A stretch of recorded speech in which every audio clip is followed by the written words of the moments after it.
सूरत के वेसू में पानी की समस्या को लेकर सोसाइटी के लोगों ने हाइड्रोलिक विभाग कार्यालय पर मोर्चा निकाला। सूरत के वेसू इलाके में पानी की समस्या को लेकर लोगों में भारी रोष है, जिसके बाद सोसाइटी के लोग मोर्चा लेकर हाइड्रोलिक विभाग कार्यालय पहुंचे और अपना विरोध जताया, जिसमें शांतिवन सोसाइटी के लोग बड़ी संख्या में नगर पालिका के वेसू जोन कार्यालय पहुंचे।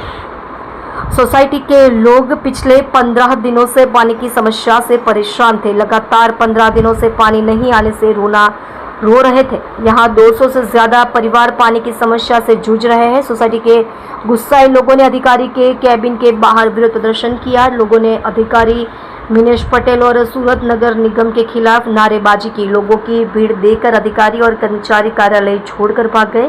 लोगों में मांग है कि समस्या का तुरंत समाधान किया जाएगा। आप देख रहे हो MPS 24 लाइव न्यूज चैनल, संपादक पारसमल प्रजापति के साथ। સાહેબ, સુરત શહેરના રોડ રસ્તા પર ભારે ખાડા પડ્યા છે, ધોવાણ થયું છે, કેટલી ગંભીર બાબત, હવે કઈ રીતે સૂચના, કઈ રીતે કામગીરી?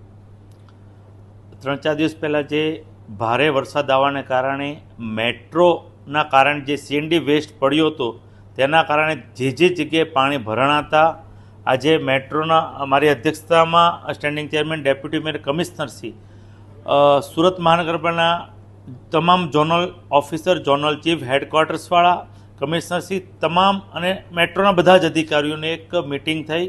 એમાં નક્કી કરવામાં આવ્યું છે કે જ્યાં જ્યાં ખાડા પડ્યા છે આવનાર 3 દિવસ સુધી 3-4 દિવસ કોઈ પણ પત્રવ્યવહાર અવર કરવાની મનાઈ અલ્ટિમેટમ આપ્યું છે।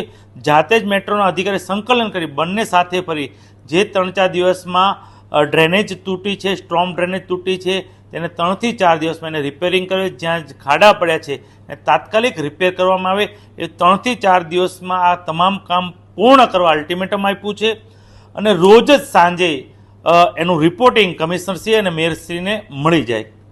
સાહેબ, જો 3-4 દિવસની અંદર કામગીરી નહીં થાય તો કઈ રીતની પગલાં લેવા?